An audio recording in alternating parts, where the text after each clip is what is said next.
This episode of Bend the Knee is brought to you by Lord Jason of House Ross, Sir Jared of House Blackfire, Lady Amanda of House Richardson, Lord Adam the Young Bull of House Parker, Sir Peter of House Whittingham, the Ghost of Harrenhal, Lord Nelson of the Long Isle, the Mother of Cats, Sir Joshua of House Ross, Lady Kendall of House Taylor, Lady Liz of House Hendricks, Hand to the Hand, Sid Say, Asback of Day 11 in the Light of the 11, Lord Hunter the Foulmouthed, Captain of the Guard, Sir Dustin the Rooster Knight, Captain of the Guard, Sir Ron of House Golson, Captain of the Guard, Lady Amanda, Captain of the Guard, and Lord Robert the Unfrozen of House Butler, Lord Paramount of Skagos Island, Captain of the Guard.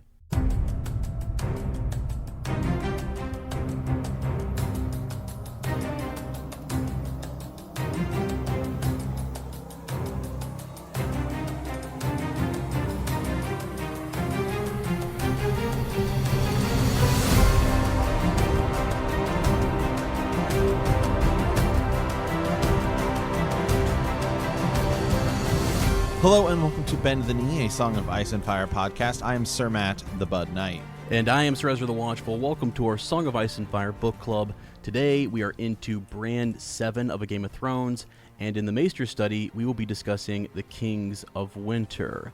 But before we get to all of that, let's meet some of our bannermen, our patrons. We think it's kind of time to start featuring more of those, and so Sir Matt has a quick little shout out to one of our members. Yeah, hey, one of our longtime listeners, Lady Jade, she's like, sorry I haven't been active in the group lately. Well, it's because she had a baby, so I want to give her a shout out to Sir Zachary. I think said he's about 9 pounds. So I just want to wish him a happy name day. Yeah. That's awesome. That's so cool. Yeah, Sir Zachary, welcome. Your mother's gonna be, hopefully when he's ready. The Dunk and Egg series is there for him, right? So yeah, start reading that right away if you can. But because we're gonna need your participation here in the years to come, in the wars to come. Yeah, I mean, here's the real question: when he comes of age. So I think that the Hedge Knight series, the Dunk and Egg series, I feel like you're probably about ready to read that when you're about like 14. I feel like that's kind of an appropriate age for it. Like, yeah, it's still not like a kid's book, but it's like a teenage book.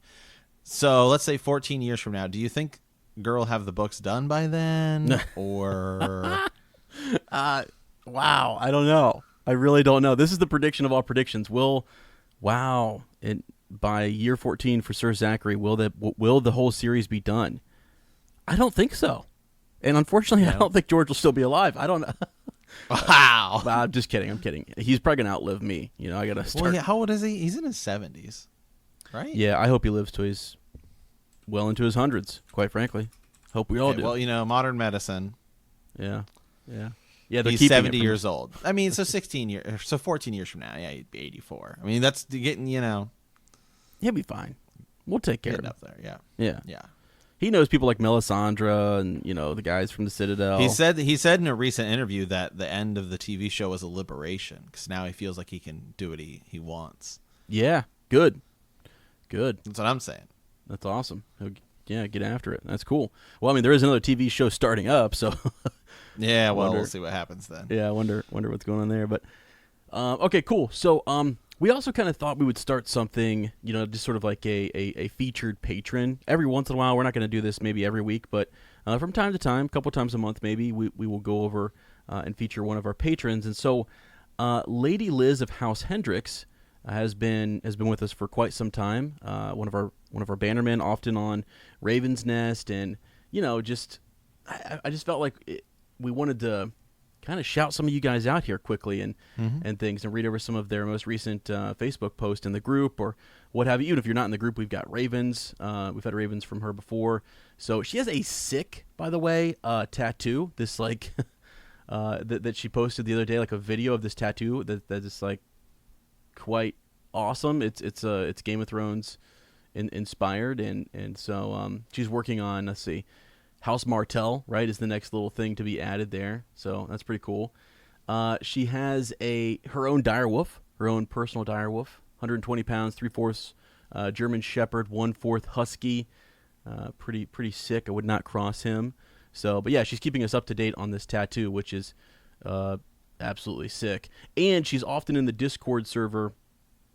Whether if she's not been on the episode, then she's been in the Discord server, kind of giving us comments and giving us some theories and stuff there. So, shout out to her, just a huge, member and really important member, vital to the group, and just I don't know. I just felt like wanted to give her a shout out, and next week we'll feature somebody else, but because you guys deserve it, man. I mean, it's like this podcast would not run without you guys. It's like Raven's Nest is so cool, and it's so much better to hear from you guys.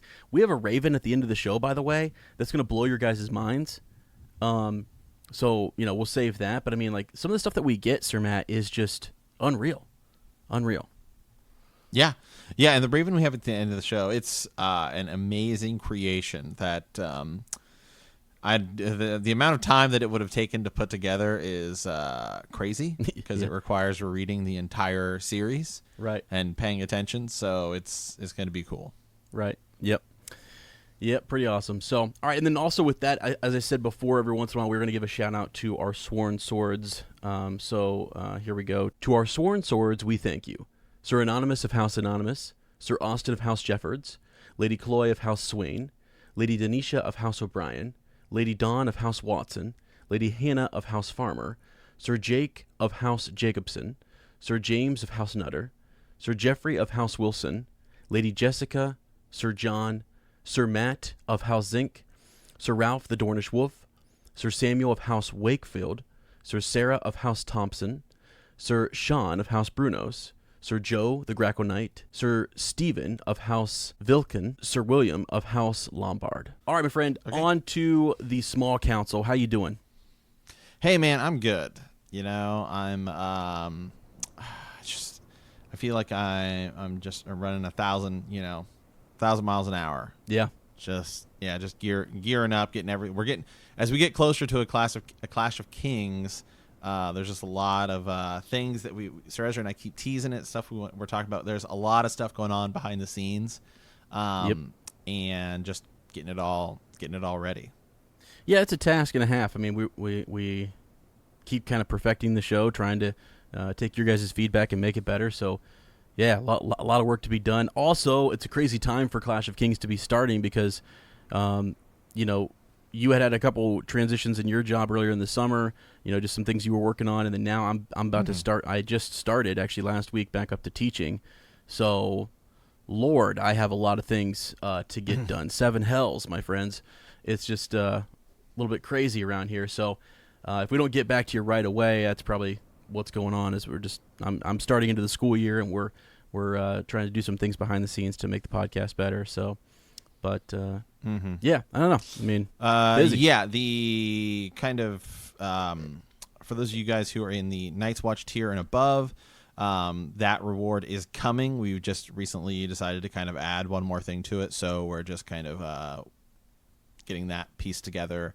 It's going to take a couple days, and then those are going to be sent out here shortly. So, yep, just trying to take care of you guys. Yeah, for sure. And another thing we kind of thought we would do is, adding in the featured shout out. I mean, just because it's something simple we can do, get to know you guys. A lot of times organically, I was telling Sir Matt, it just happens throughout the show. We'll get something from, our captain of the guards, or we have a segment now dedicated to the captain's report because those guys are in the Facebook group and I can just search them and I can pull up a survey or a poll that they did. And it's kind of a neat, it's the evolution of the show, if you will. So, trying to find ways just to give it back to you guys, and we've said since the beginning we want you to be able to influence the show, influence us, and help make it better. So it is what we all make it, if you will.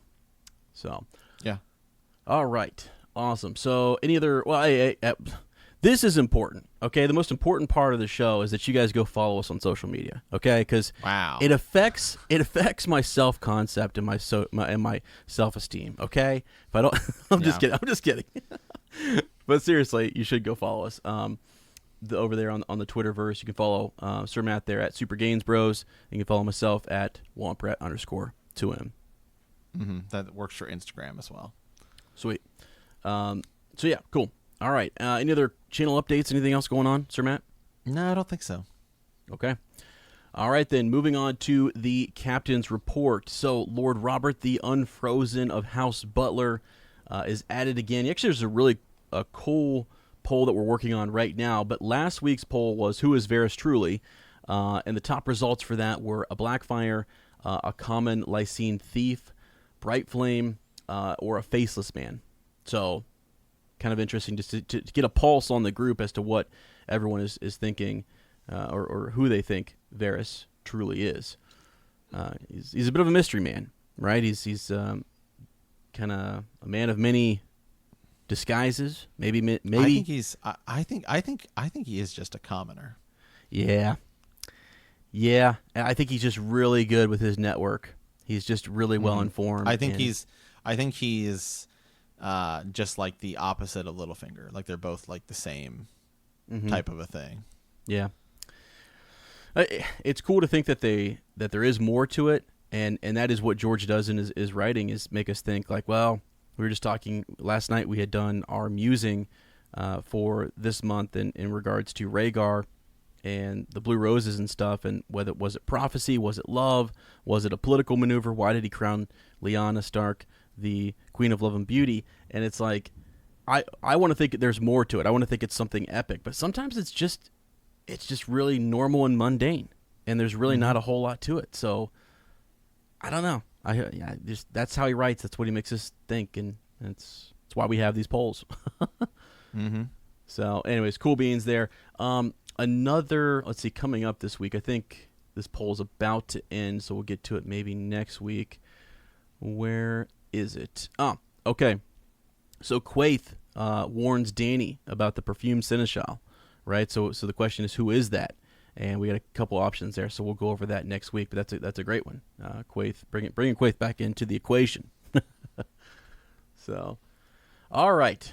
That's it for the captain's report. The Maester study this is cool. I mean, Sir Matt's got something for us today in the Maester study. Yeah, it's a little piece from the chapter here. When I was taking notes, just caught my eye, and it's not something I really thought. I mean, it does allude to something we do see in the books much later, but it's really something where it's like, wow, after watching season 8, this makes a lot of sense. Yeah. And this week we're talking about Bran, and so this is the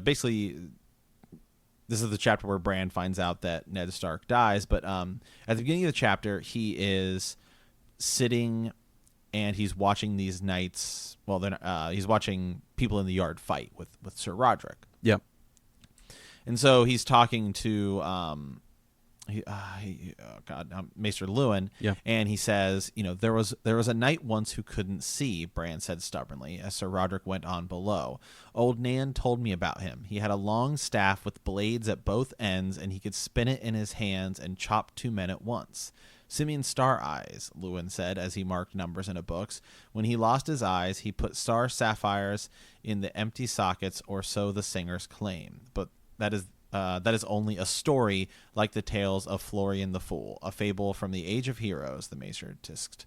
You must put these dreams aside. They will only break your heart. Well, I don't know. Right. Because, a somebody who was blind, come on, and then somebody who uses a staff with blades at the end. I don't know. I'm just saying. Sounds an awful lot like somebody we see in season 8. Yep. So, yep. I mean, now Arya isn't blind when she has the staff with blades at the end, but obviously she is blind, and she fights, the waif with the staff. That's right. There, and that's how she learns how to do it. So, it's just cool. Yeah. It's Simeon Star Eyes is mentioned in all of the books. That includes the United Seven Kingdoms, World of Ice and Fire. I don't know if he is mentioned in Fire and Blood. I don't think that A Song of Ice and Fire wiki has really been updated fully yet with all of the stuff that's in Fire and Blood. But so it's possible. Yeah. But so regardless, he's mentioned in everything. Maybe somebody we see in the prequels. Yeah. Yeah. Exactly. I was thinking that too. So they actually said Age of Heroes. So, I mean, that would be kind of cool to meet this character. So, yeah.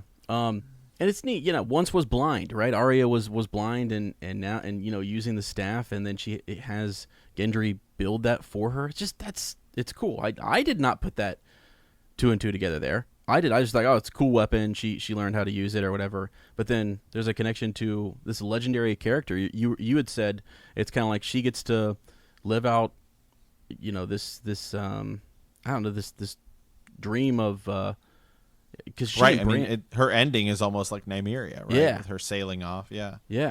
All the heroes that they loved and kind of revered or whatever. She kind of embodies that for us. So pretty cool stuff. Now, also in the Maester study, just because we don't spend a lot of time on this in the chapter, I thought I would pull out some of these Kings of Winter.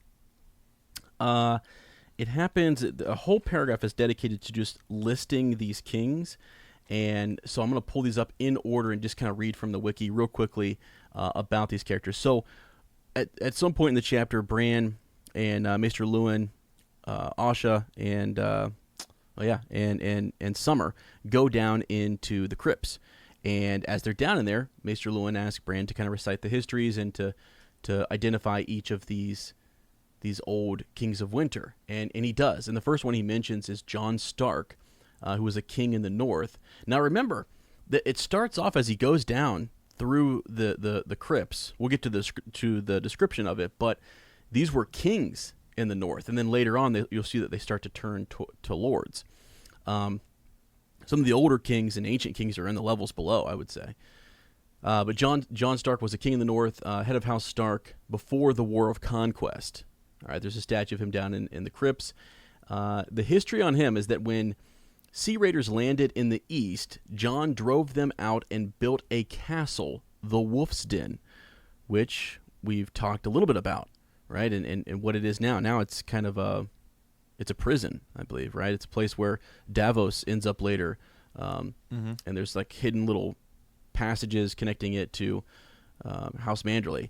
But yeah, it's down there. It's at the mouth of the White Knife, and that's where we'll see House Manderley later on. But yeah, it's just a little neat connection there that he built that. He was able to defend the mouth of the river.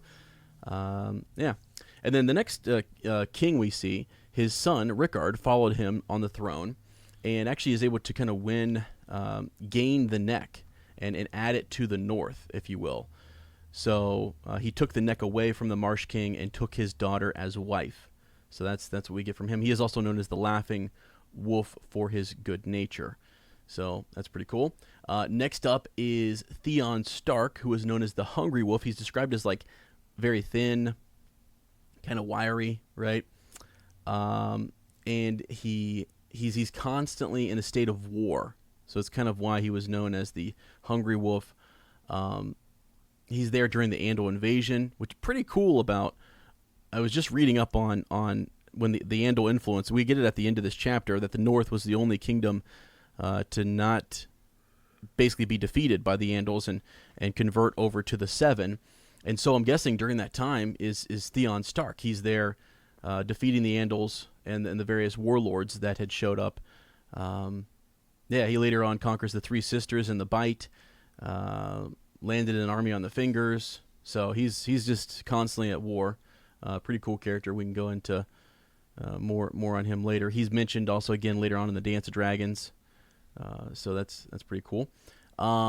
Brandon Stark, the Shipwright.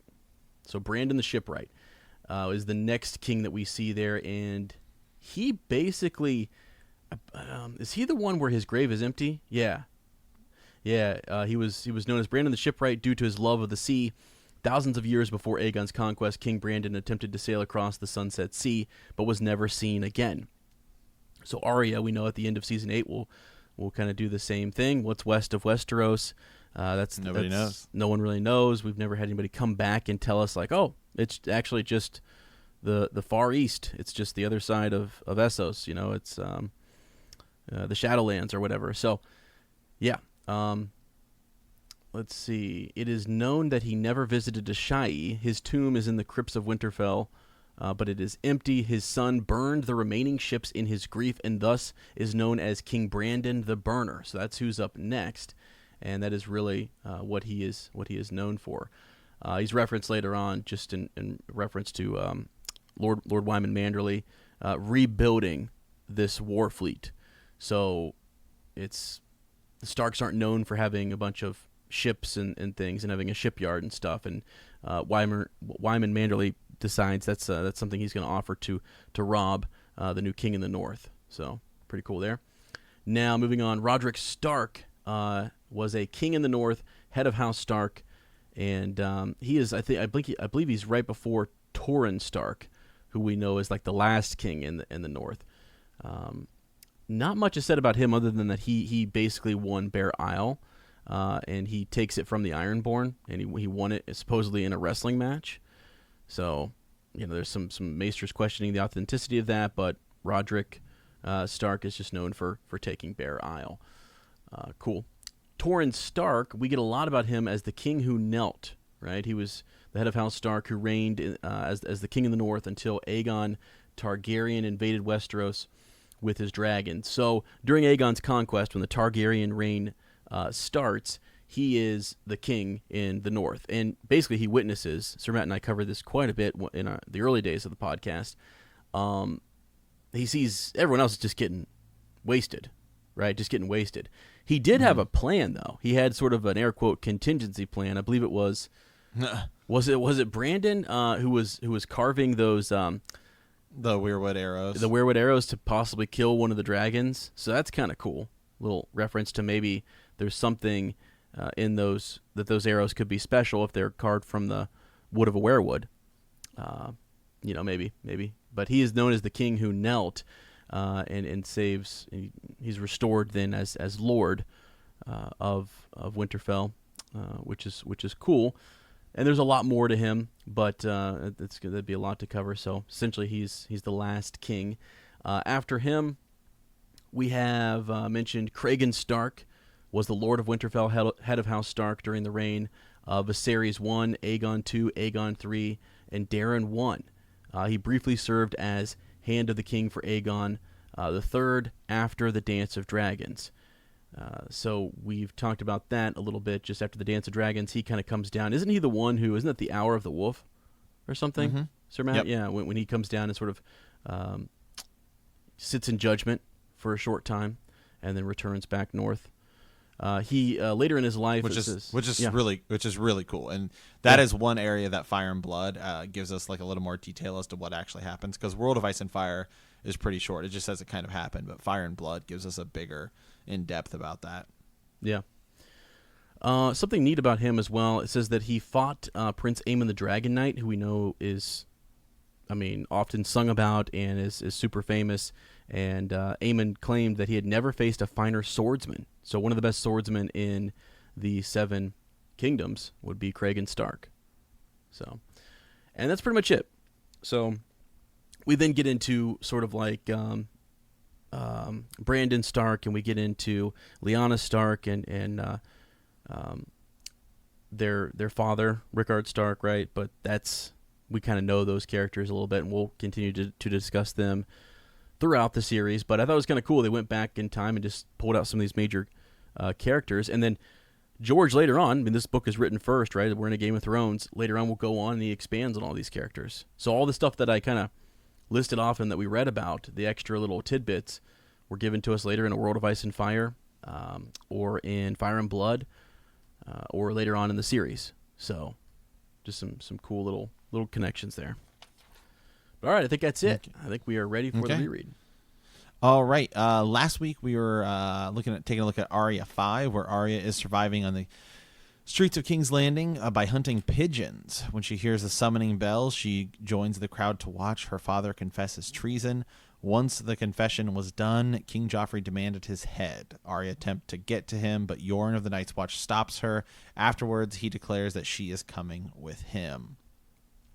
It's been a while since we've been in a Bran chapter. The last time, Bran 6, Bran was watching the Karstarks arrive.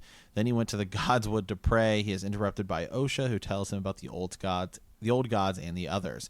She insists that Robb should march north, not south.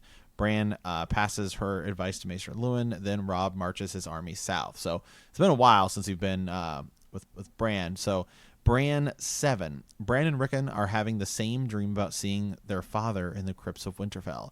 Maester Luwin takes Bran down to the crypts to show him his father is not there. They find Rickon already there. They go back to the Maester's turret, where Luwin tells them about the coming of the First Men, the treaty with the Children of the Forest, and the coming of the Andals. The Raven arrives with the news of Lord Eddard's death. Yeah. It's a good chapter, but it's tragic. Mm-hmm. So... Yeah, so as always, I like to read just the first little bit here. The oldest were men grown, 17 and 18, years from the day of their naming. One was past 20, most were younger, 16 or less.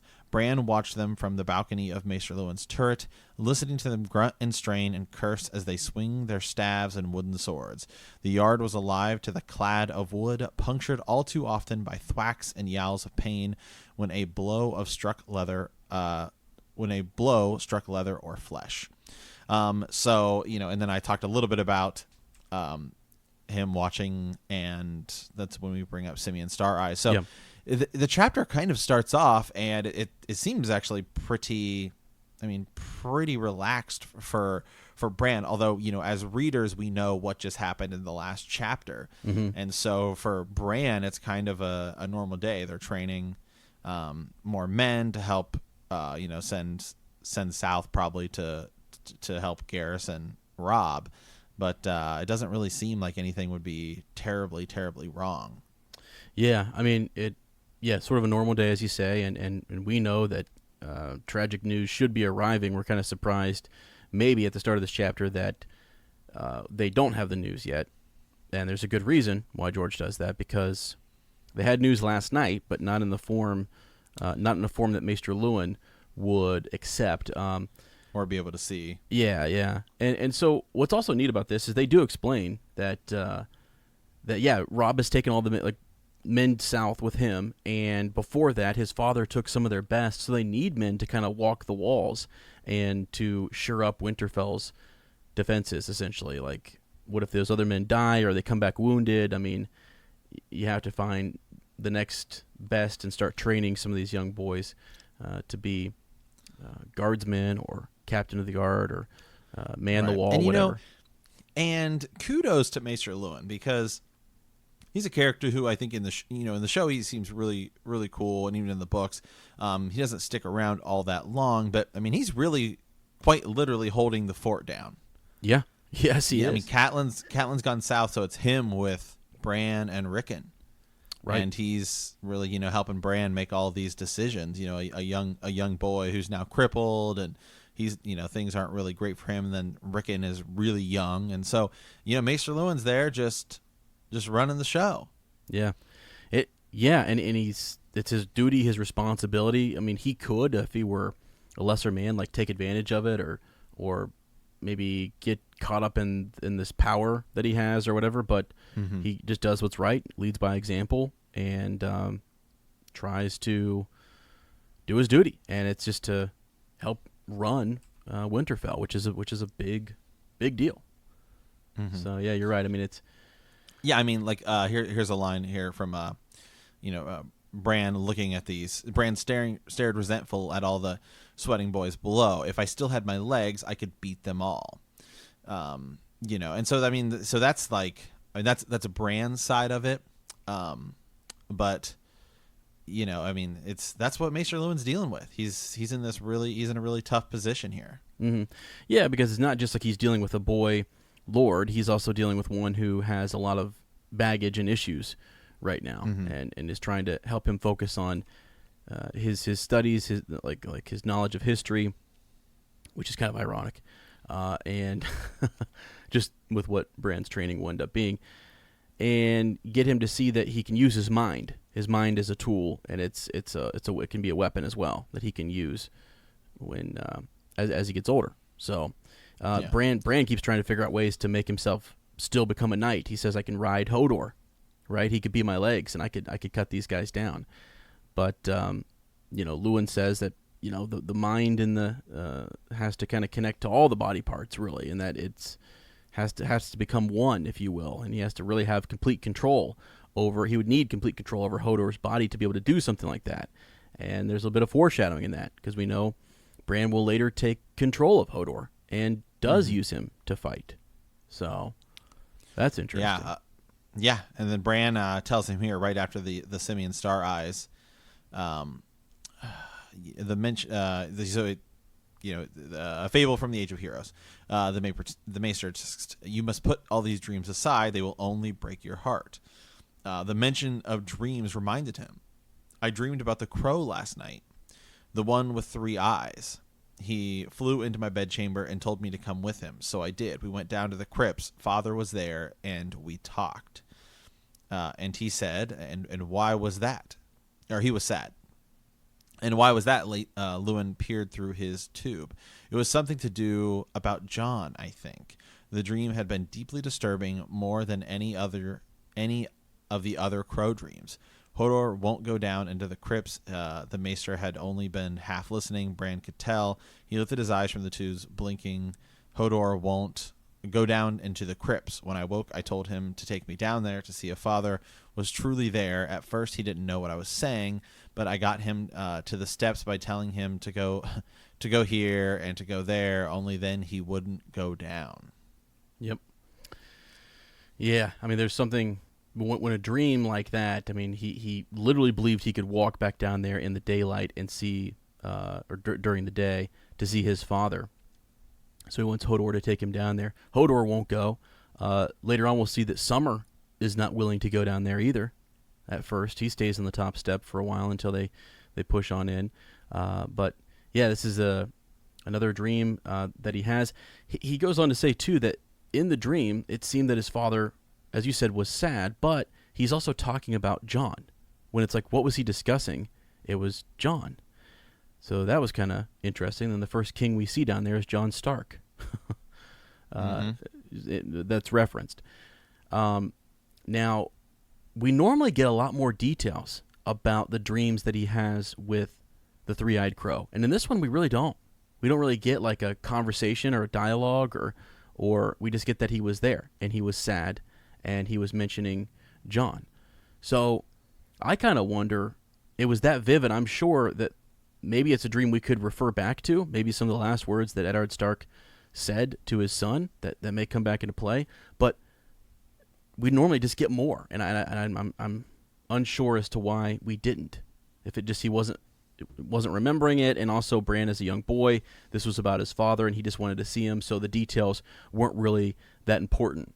Maybe the conversation wasn't that something about Jon. He doesn't really know, but his dad was there. He wanted to go see him, and so he's crushed to wake up and realize it's just a dream.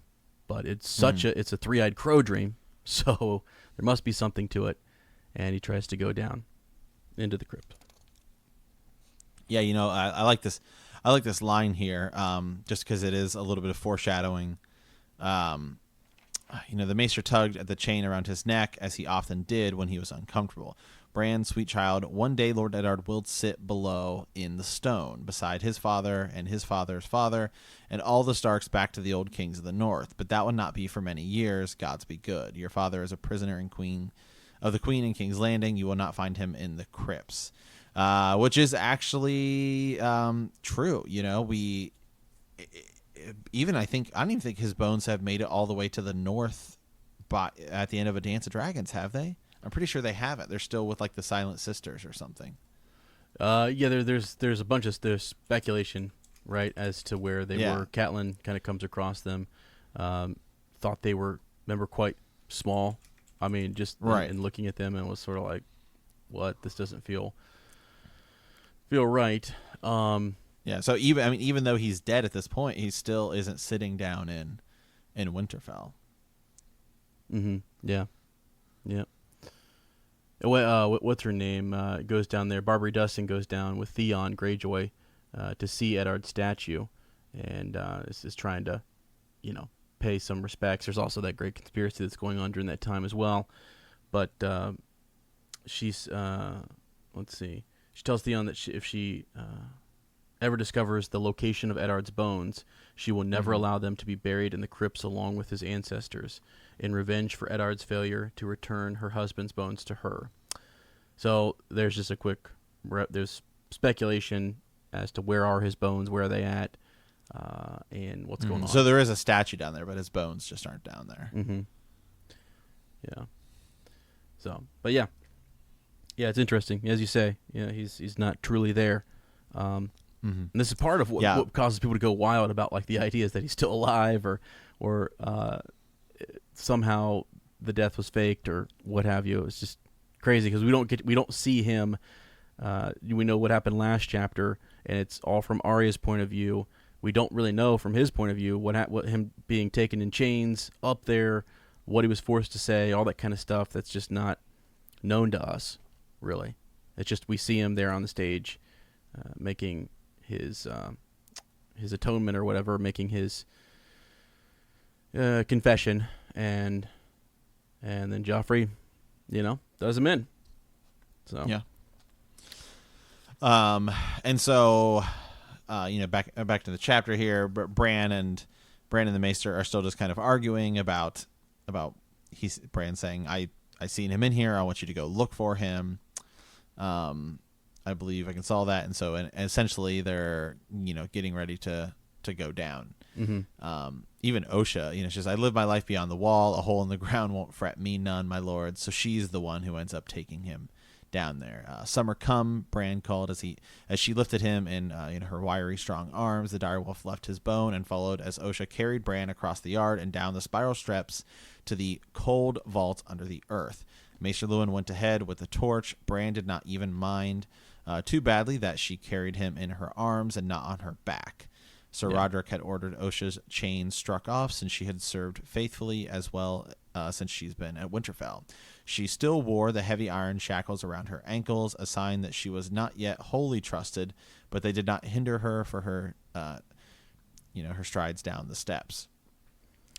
So Bran says he couldn't recall the last time he was down there. It had been before, for certain. So certainly before when he could at least still walk down there. Yeah, and two things about that. Something that's interesting is as they start to walk down, there's a great fear in going down here. I mean, Osha's not afraid to go down in here, as she said, because she's been up north. But once upon a time, these children would play down there, and it wasn't a place of great fear. So I think that's interesting because now it is. Something's changed. And another thing about Asha is that I read this somewhere, people were speculating on how she got south of the wall. I think we've talked about this before. We talked about how Mance Rayder was there at he was there when King Robert came to see Eddard, and he came with some other, maybe he came by himself or he came with other people. Some people speculate that her desertion from him happened to be when she was south of the wall with Mance, perhaps. Yeah. So she may be I closer. I would say so, because that would put her roughly around the same point in time. Mm-hmm. In the same area. Maybe she went into the Wolf's Wood and was doing her thing, scavenging, hunting, whatever, and then comes across Rob and Bran. And so anyways, I wonder, cool. Do you think they climbed it, the wall? Do you think Mance Rayder climbed it and Osha climbed it, or do you think that they know of a gateway or something? I don't know. I actually think if it's Mance, he may know of a secret way or be able to get through the wall, kind of similar to how Sam does. Right, because that could also explain the dire wolves being down there. Mm-hmm. Yeah. I mean, beyond the whole, like Bloodraven theory and stuff like that. Yeah. I don't know if it said. I can't remember off the top of my head if it says that he sailed around, or if it gives us more details on how he got there. People have looked at the timeline and tried to figure out how quickly. It seems like he got there rather quick, and then is back beyond the wall quickly too. So I don't know. There's a lot of different thoughts on that, but I just thought for Asha, and her folks. Well, is it 100% confirmed that he was there? That's the thing. Or is that I thought that was part of a theory. Yeah, that's the thing, is that people believe, right? He doesn't he say though, he says that he saw John, right? And that he had been there. Oh gosh, as a bard or something, right? Yeah, I think you're right. And so he was there playing, and he was able to see Robert. I mean, I'm just going off of memory. I honestly have nothing pulled up, so I can't remember. But yeah, either way, whether he was actually there or it was whether it's a theory or not, you think, when I think about Asha, I think that would be a likely way that she could have been in that spot. Yeah. Okay. So now we kind of, in this chapter, we move on to the Kings of Winter, as I mentioned. So as they go down into the crypts, and really there's a quick description here. Let me see if I can find it. Lord Adam Parker brought this up when we did the whole Crypts of Winterfell.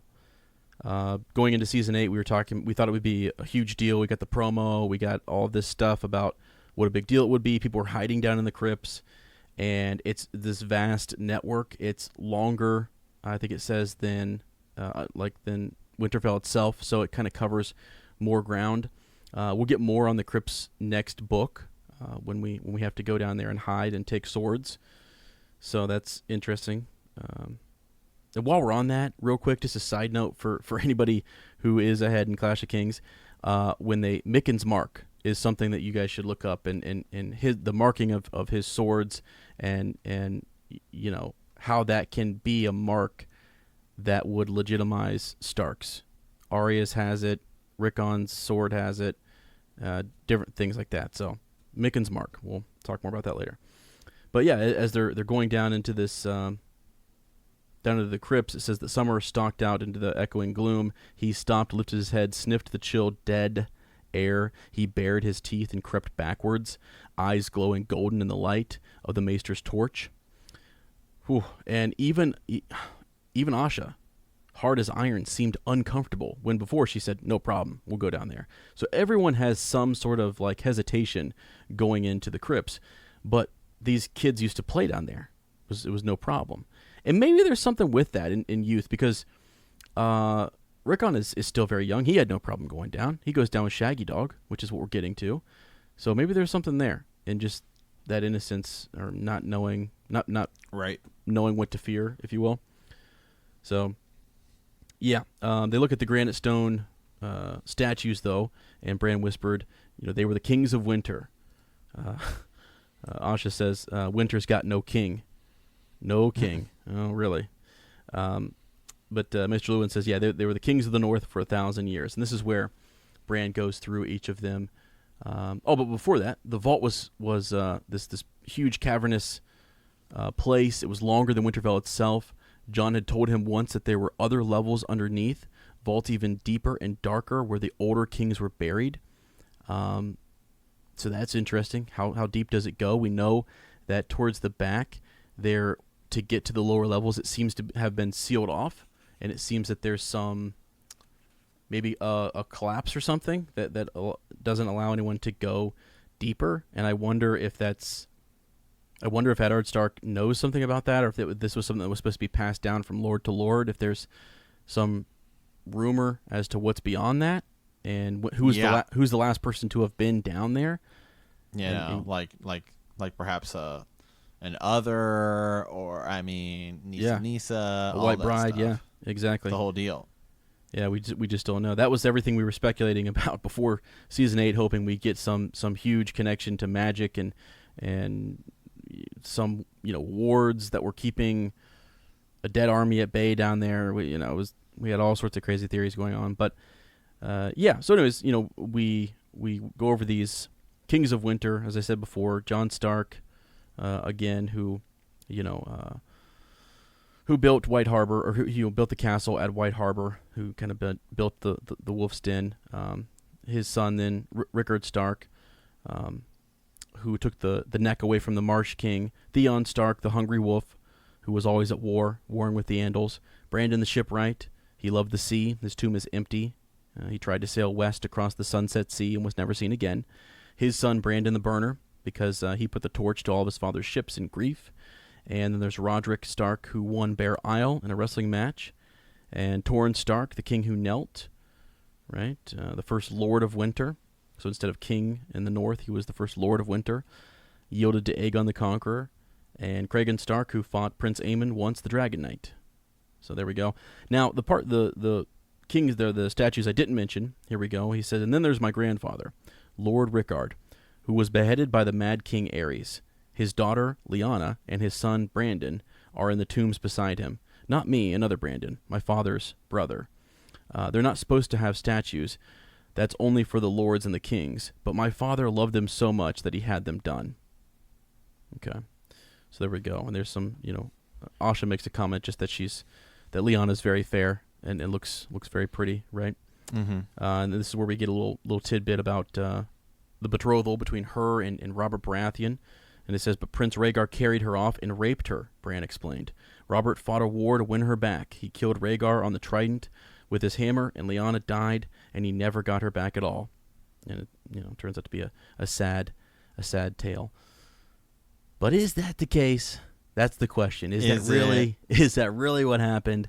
There's so much more to that story, and that's what we're covering in our Patreon series, going over the tourney at Harrenhal, the kidnapping of Lyanna, which is coming up next month, and we'll talk about leading into Robert's Rebellion, how that really started.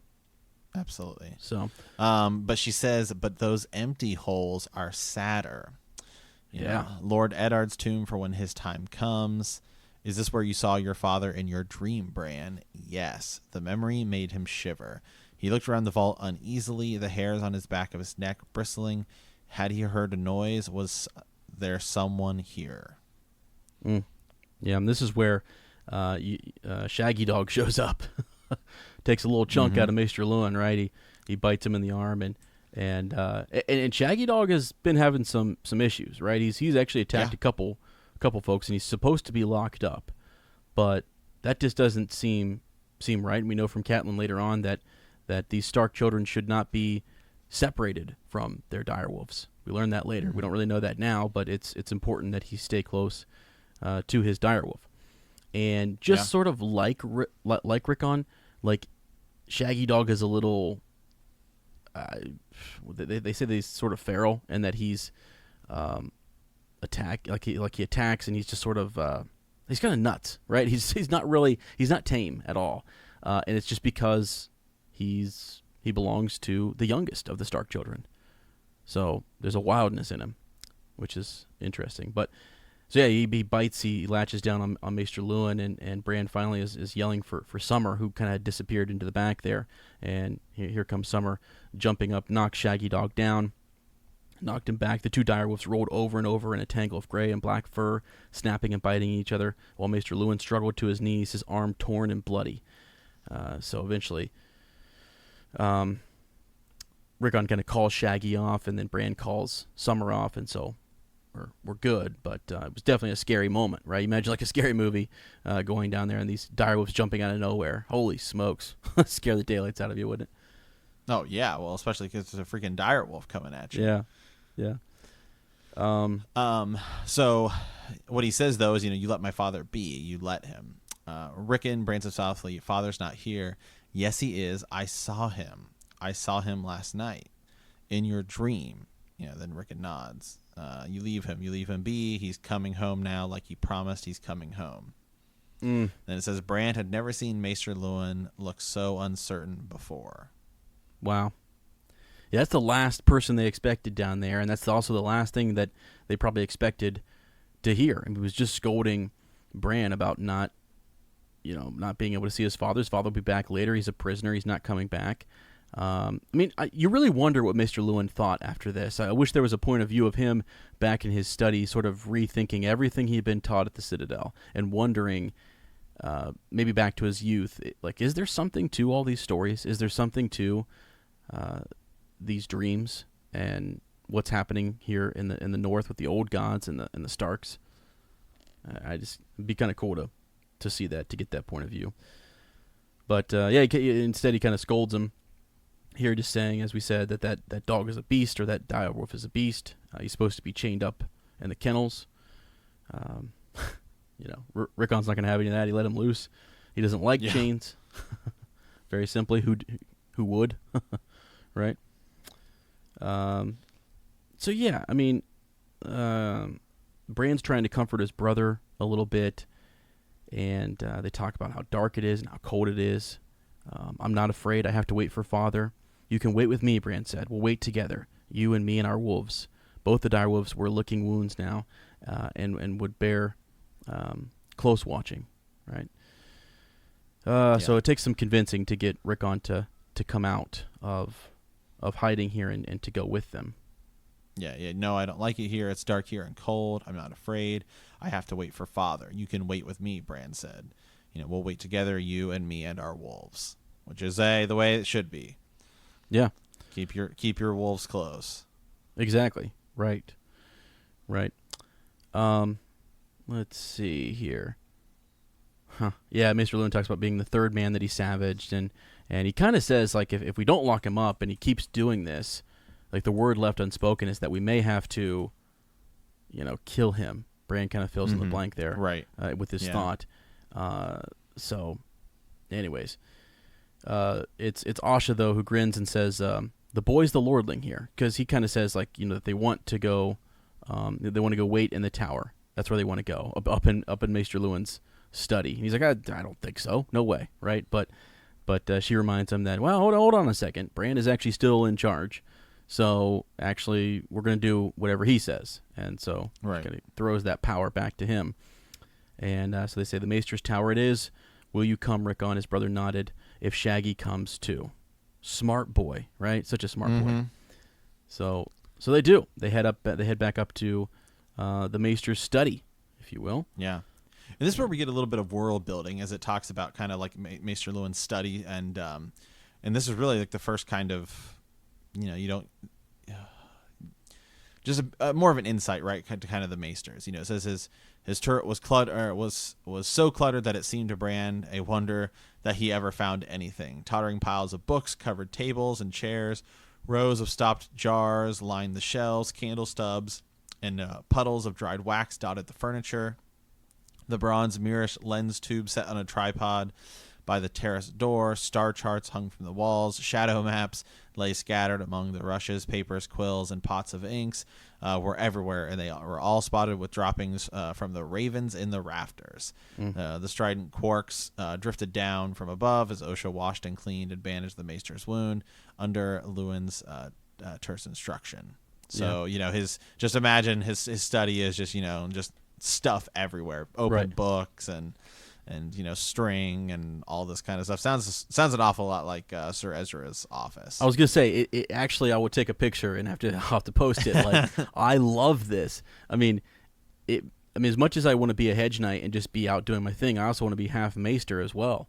I would love to have a little place to go back to and just have my study with all of my papers and my lens tube, my mirrorish lens tube. That's a pretty cool reference there, and being able to see the stars, map them out, and just be, gathering more and more knowledge and learning. Because, like, when Bran will ask him for some of the histories here, Maester Luwin just can automatically, start reciting some of this stuff about the Children of the Forest and things, which is really neat in these histories. He just has it all in his head, and I love that. I think that's really cool that you can just turn to him, and he's got it. Plus, he's running he's running Winterfell and helping Bran navigate what he's going through. He's very much, I don't know, underappreciated, I guess. Yeah, absolutely.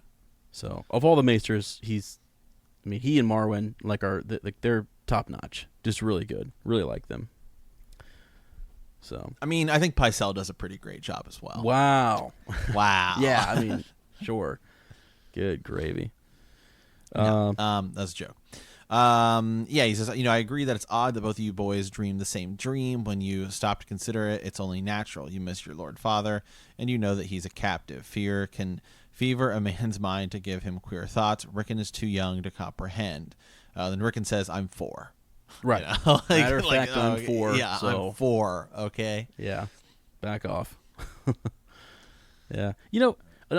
To Luwin's credit, though, right? He is trying to give them reasons, and he's trying to help explain it away, because he doesn't know himself. And sometimes we think, like, the unknown it scares us a little bit. maybe as adults it scares us, but these kids, it's sort of like, I don't know. It seems pretty simple to them. He showed up in our dreams. He said he's coming home. He'll be here soon. I mean, like, it's just a matter of fact. So, all right. But okay, yeah. so then we start getting a little bit of kind of like old history here. They start talking about the children of the forest. Because Osha says, some talking about dreams, says some are, some aren't. The children of the forest could tell you a thing or two about the dreaming. The children lived only in dreams, now dead and gone. Enough, that's enough. Now, then Maester Llewellyn's saying, like, let's get the bandages on here. Old Nan says the children knew the songs of the trees, that they could fly like birds and swim like fish and talk to the animals. She said that they made music so beautiful that it made you cry like a little baby just to hear it, and they did all of this with magic, Maester Llewellyn said. I wish they were here now. A spell would heal my arm less painfully, and they could talk to Shaggy Dog and tell him not to bite. Right. So he says, take a lesson, Bran. The man who trusts in spells is dueling with a glass sword, as the children did. Here, let me show you something. He stands gruffly across the room, returns with a green jar in his good hand. Have a look at these, he says. He pulls the stopper out and shook out a handful of shiny black arrowheads. Bran picked one up. It's made of glass. Dragon glass, as Osha names it. Yeah, obsidian. Yep. Maester Llewellyn insisted. Yeah. Wow. Yeah. Forged in the fires of the gods far below the earth. This is what the children used, right? They didn't work with metal, but they had this dragon glass to hunt with and use and stuff. So, yeah, really cool. Yeah, that the man who would fight with that, or that who uses magic would essentially be using this dragon glass. And he kind of says that, like what he's trying to say here is that the children get beat. They get killed. They get destroyed. They get pushed back. And they get pushed back by... let's get into some of the histories. Maybe it's important to read some of this, too, because he talks about the Dawn Age first and sort of how the children were there, how there were no castles or holds or cities. There were no men at all. Only the children of the forest dwelt in these lands that we now call the Seven Kingdoms, and that was the Dawn Age. They were a people dark and beautiful, small of stature, no taller than children, even when grown to manhood. They lived in the depths of the woods and caves, crannogs, and secret tree towns. Slight as they were, the children were quick and graceful. Male and female hunted together with weirwood bows and flying snares. Their gods were the gods of the forest, stream, and stone, the gods whose names are secret. Their wise men were called green seers, and carved strange faces in the weirwoods to keep watch on the woods. How long the children reigned here, or where they came from, no man can know. So that's your Dawn Age reference, and just this is the time before the first men come across the Arm. And if you think about Westeros as a map, so coming from Essos across into Westeros, there's what's known as like the Arm of Dorne, where it was once this maybe land bridge that you could come across this desert sort of area and come in south and then work your way all the way north in Westeros. And that's really how the first men kind of entered. And they came in on horses too, Sir Matt, which is interesting because the children were a little bit shocked that they had horses. No horse had ever been seen on this side of the narrow sea, which makes me think of the Dothraki and how the horses shouldn't be crossing the sea unless there's a land bridge. They cross on land. That's how they did it. That's how they're supposed to do it. So I just like I like this line here, too. We're just we're just talking about, it says in place of swords they carried these blades of obsidian, which is the real reason they lost, that they didn't have any way to actually combat men. But then Osha says and still do. Yep, exactly. Yeah.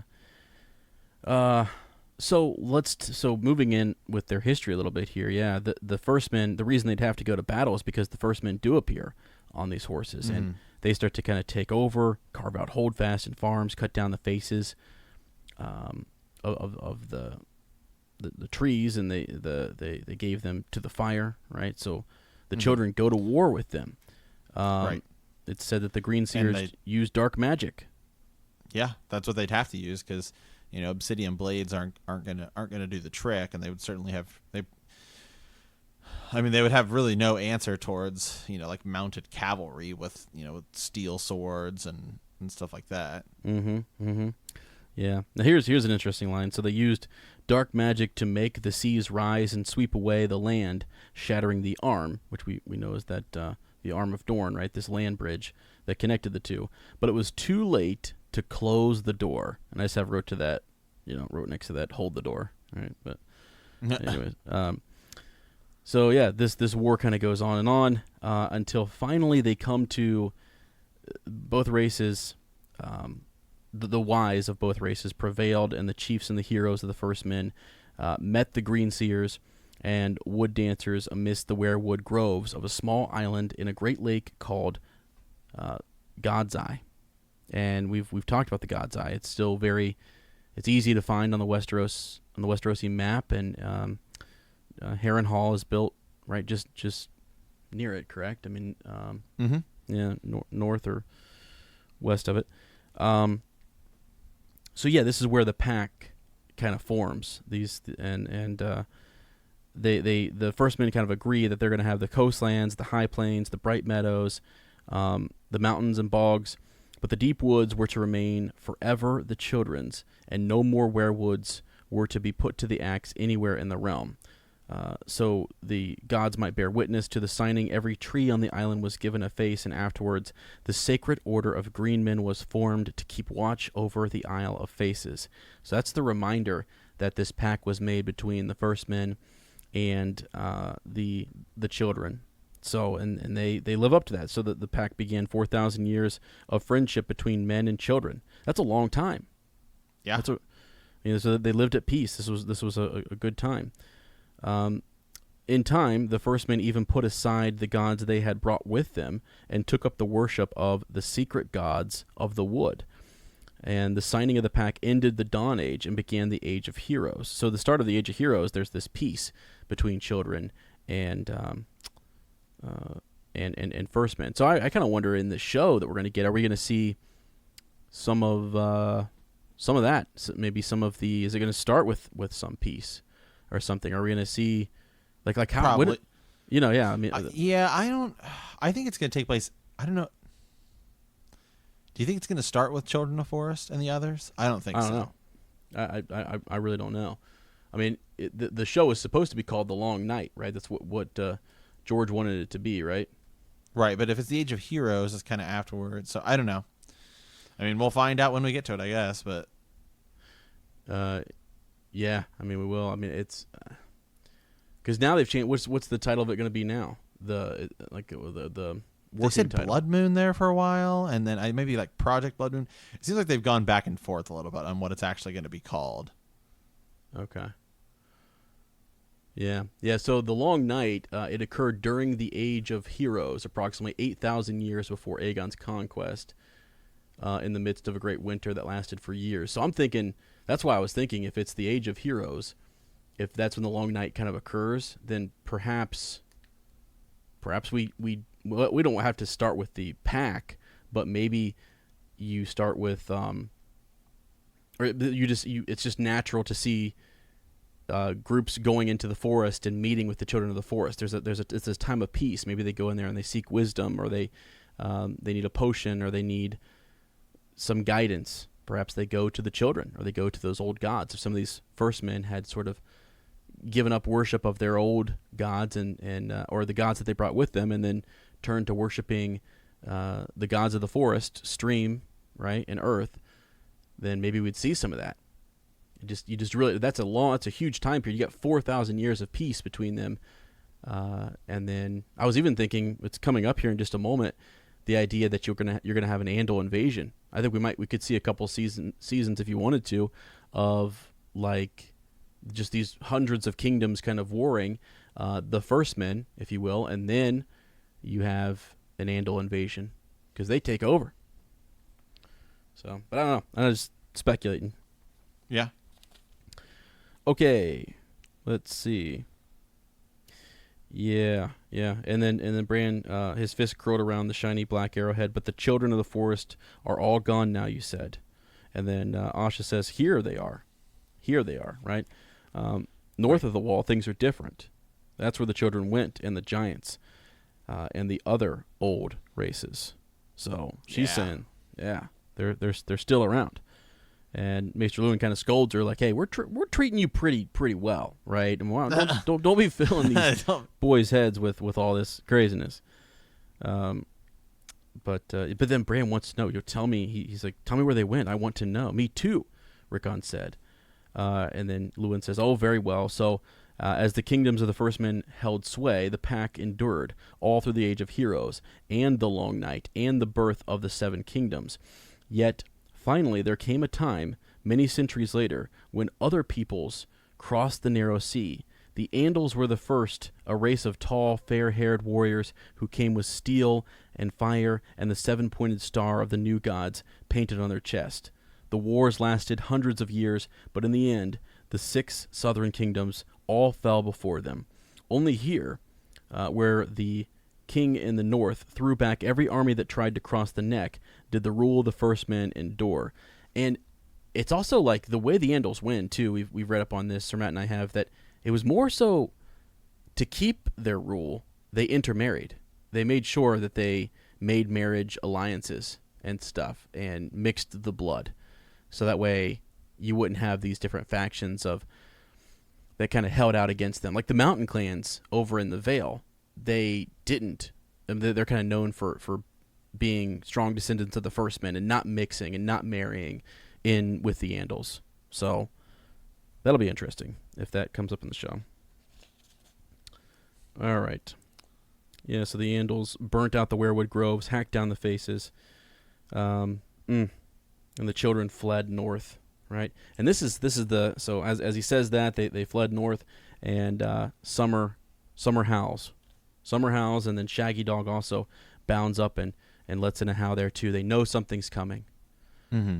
All right? So they know that this raven is coming with dark news, dark words. Hey, dark words, man. Mm-hmm. Yeah, Summer began to howl.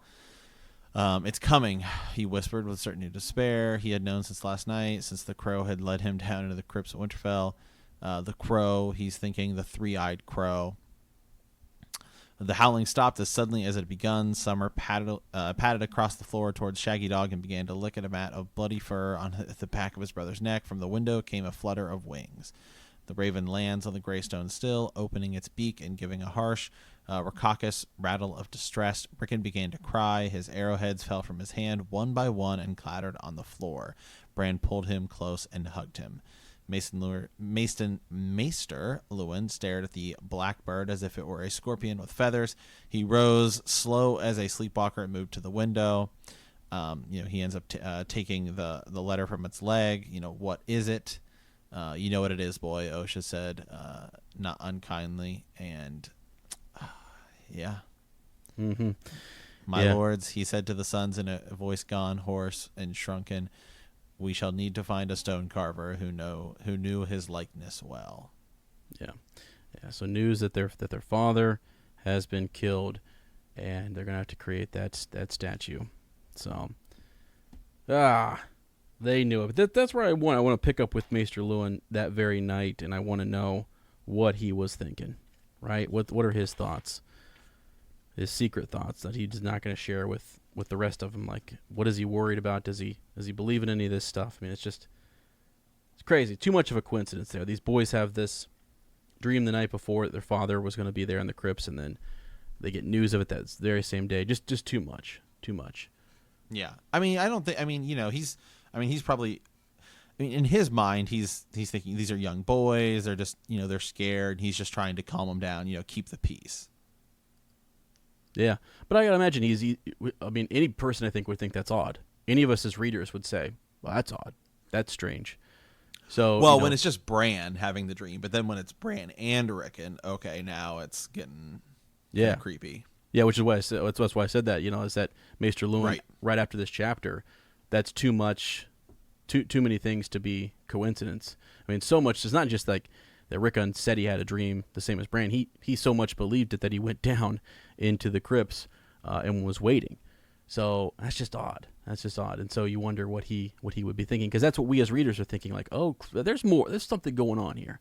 There's something happening. And for him to be a learned man, and I know he's probably got years of the Citadel influencing him, just thinking they're trying to live in a world without magic and without these green dreams and these influences and stuff, which is hinted at when they talk about Maester Aemon. You know, the reason why he was left to kind of rot, if you will, up at with the Night's Watch, and why he wasn't ever called on for counsel and stuff, is because they didn't want any. You know, they were happy living in a world where dragons weren't around and magic and powers seemed to be diminished, and people turned to them for wisdom and knowledge. So the Maesters are interesting. There's a lot of theories out there about the Maesters. So, yeah. But all right. So there we go. There's the chapter. We kind of went over. We had some interesting, cool connections to the histories and to Simeon Star Eyes, and we're learning more about the children there, the Dawn Age into the Age of Heroes, which is really neat. So if you ever want more information on those two ages, A World of Ice and Fire, that companion book that we started the podcast off with, has some good information there. So a few more details, I guess, if you will. Yeah. All right. Well, hey, Sir Ezra, we have an amazing Raven to get through here. Yeah. This is from Sir Chris of House Strovel. He says, "Hey guys, my early summer reread of The Song of Ice and Fire was spurred by an offhand thought I had while watching season 8. What percentage of characters who have appeared on this show did not survive this show? So I did my reread and kept a spreadsheet. Totally nerded out. It's attached for your perusal." He says, "Each of the 7 kingdoms gets its own sheet. The Iron Islands gets a separate sheet from the north. The Crown Land gets a sheet, as does the Wall, the Free Cities, the Dothraki / Slavers Bay. 12 sheets in all. I included characters who were left alive at the start of the books." He says, "Sorry, John Aaron," or born during the books. "Any named characters, a few characters who don't get named but play a notable role in a scene. There's almost 1,600 characters. About 25% of them are dead, but I have almost 60% of them listed as unknown." So he says, now for the qualifiers. This is by the book, not the show. So Varys, he has Miss Sandy, how we pronounce it, like 2 separate words. And a whole bunch other folks are still alive here. There's going to be errors, as you find and point out, will be appreciated. He has a column for like alive / unknown status. 3 resurrected characters are all counted in the dead column: John, Kat, and Barrick. Undoubtedly, some folks will be on the wrong sheet. He says, "Don't say I never gave you anything or burdened you with anything more correctly." First of all, thank you so much for this. I have it pulled up here. This thing is pretty. I'm gonna see if I can, because I right now I have it in Excel format, so I'm gonna see if I can transfer it over to a Google Sheets and then possibly share it on like our Patreon page, since we can share docs and stuff there. Yeah. This thing is amazing. And basically what it is it's a huge Excel spreadsheet, and he has, so it's characters that we meet and kind of what their status is. Are they alive or dead? So here he has, you go to the Crown Lands here, and in the Crown Lands there are 165 characters that like at least get a name. Right. In the books. I mean, that includes characters like, he's got like guys, people who just, like somebody who's Kyle, who was a mummer, right? Mm-hmm. You know what I mean? Who's a Brotherhood Without Banners archer. Yeah. What's his status? Up here he's got, I mean, it's insane. So he has, Robert Baratheon. Then he has a column for, he has who, killed by, a boar. Then he's in the dead category. So he has 66 people listed as dead. These are characters we meet throughout the series in just the Crown Lands that have a name, and we know that they're dead. Then he's got living 39, unknown 58. So some people who he has listed as unknown here, I think, are down here kind of towards the bottom. A lot of guys with, Brotherhood Without Banners, the Mad Huntsman, Melly, Mudge, Merritt of Mooton Town. And so he has that for each of the areas. I mean, it is insane. He has Catelyn Tully Stark killed by, and he just has a Red Wedding listed as. So I mean, it's an enormous spreadsheet. It is really, really well done. It is very well put together. I cannot imagine the amount of time that this would have taken. You would have at least had to read the books, and then every time you meet a character, put this in. Yep. It's really good. Like, it's really, really good. Yeah, and put it in by region. And what's hard is sometimes you meet characters from a region, but they're in a different region when you meet them, you know? So you have to kind of distinguish there. Okay, he has Khal Drogo killed by Dany. Yeah. I mean, so this is something I've said before. I'm really glad that we have this spreadsheet. This is awesome. So Book of the Dead, as it's called.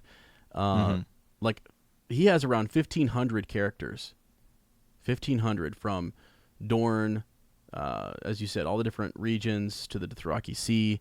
And it's like 900 of those characters unknown. You know, they're just mentioned once, and we don't know whether they died or they lived or whatever. They're just mentioned briefly. That's amazing. That's amazing that you have that many characters that you could go back and kind of either, you know, bring back up or finish off, tie off the story to. It's crazy. That's why it's so neat that he has just common folk passing by who get a name. They get a name in the story. They're described. Yeah, I think he also has it. I think he has it broken down. Looks like he almost has it maybe broken down by book as well, or he has some other kind of category here. Oh, it's house. Oh, he has it by houses. Okay, because and it's listed. We're gonna have to share this because this is amazing, so everyone can take a look. But it looks like it's listed by where you're from. So you know, Robert Baratheon from the. Well, technically he's from. Well, I guess you could count him as either the Stormlands or Dorne, but a lot of other characters, it's kind of like where they're from. So even though Catelyn Tully Stark dies at the Red Wedding, she's listed as a member of the North. Yeah, right. Man, that's it. This is incredible. It's huge. It's a great resource. Trust me, we're going to be using it because it makes it easy to find out. Yeah, you can just go through some in the west in the Westerlands, and you look up like all of these men who are Lannister bannermen, and who they were killed by, and you know, a lot of them it's like they're unfinished. They're just referenced as being in the tent around a war council, but we never really know what comes of them. So. Sir Lambert Turnberry, Lannister soldier, right? I mean, and then this is why it gets to be overwhelming. You're just sort of like, what? I mean, you've got Lannister guards in the Hand's Tower. You've got bannermen, brave companions. You've got Kevin's men, Sir Kevin's men. You've got all of them with him. So, Lord, yeah, that's insane. This is great. This is awesome. This is Sir Chris. This is awesome, man. So I'm gonna convert this over to a like a Google Drive doc so we can share it on our Patreon, and so that people can look at it. And yeah, this is great. This is an amazing resource. Please send us a message with how long it took you to do this. You would just had to listen every time a character's listen. All right, just insert. Then what ends up happening? Yeah. Wow. All right. Well, yeah, thanks again there. So, cool beans. Let's move over here to Man the Wall. And as Sir Matt just said, we'll kind of maybe share. That's the type of stuff we share on Patreon or over in the Facebook group or what have you for folks to kind of look at resources and things, which is pretty neat. So that's one of the perks to helping us man the wall. We are currently doing the Tourney at Harrenhal series. I believe maybe by the time this episode is up, you'll have the musing that we did on the Blue Roses, on the Winter Rose, for that series. And then next month we're covering part 3 of the Harrenhal series, looking at Lyanna's abduction and things like that, and sort of the aftermath of the tourney and what took place there. So go check that out. Also, I've kind of continued working on.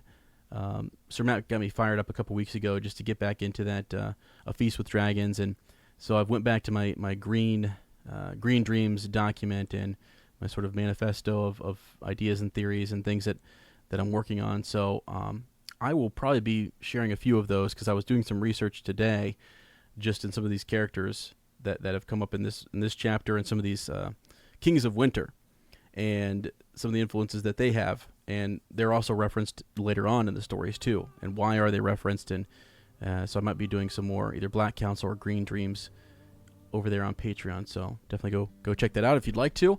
And again, you can always help us out by leaving a review on iTunes. Those are definitely helpful. We really appreciate that. Joining the Facebook group, just participating. You know, we're talking about Lady Liz, and just it's cool. I mean, just to see whether it's a meme, something that makes you laugh, or pulling a quote from. I love just being able, when I find something in the book and we can just pull it and put it up there for discussion. I did that probably a few months ago before we went into the TV show, and I might go back to that. Just finding stuff that made me. I really don't have any thought on it, but I underline those things that like the Simeon Star Eyes thing was kind of cool. It's something you could bracket and say, what does this mean? Does it mean we're really going to see Arya get that type of weapon later on, or is it another character who's going to get it? Sir Matt and I have been talking about the differences between book and show and how it's all going to play out in the books. So so there's all of that. So head over to patreon.com/bend the knee, or head over to the Facebook group and join up there, or just send us a raven. All right, well, Sir Ezra, I think it's time to say farewell. We want to thank you for playing the Game of Thrones. In our next episode, we will be discussing Chapter 67, Sansa 6. Yeah. If you like our podcast, don't forget to subscribe, like us, write a review, leave a comment, or send us a raven at btkcast@gmail.com. We will see you in a week, and remember that winter is coming.